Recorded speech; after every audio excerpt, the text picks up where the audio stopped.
Hello guys, আজকে বানিয়ে নিচ্ছি এক চিকেন রোল। তা কী করে বানিয়ে নিচ্ছি দেখে নেওয়া যাক।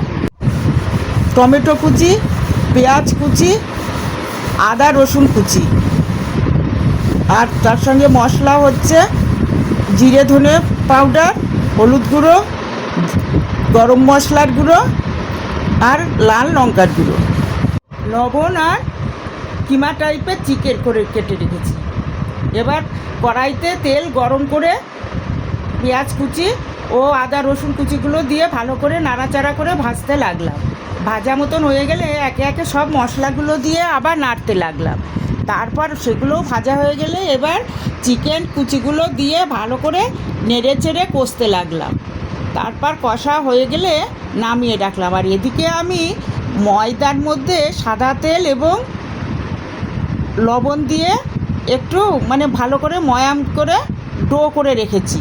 তারপর পরোটাকে ভেজে তুলে রাখলাম। তারপর ফ্রাই প্যানে ডিমটা অমলেটের মতো করে ভাজতে লাগলাম। এরপর পরোটাকে দিয়ে দিলাম। এইভাবে অন্য সাইডটাও ভালোভাবে ভেজে নিলাম। 2 পিঠ ভাজা হয়ে গেলে একটা সাদা পেপারের পরে নিয়ে নিলাম। মাঝখান দিয়ে চিকেনের পুর আর টমেটো কেচাপ দিয়ে দিলাম। তারপর রোলটাকে করে নিলাম। এইভাবে হয়ে গেল আমার এক চিকেন রোল। তাহলে আজকের মতন এই পর্যন্তই, টাটা।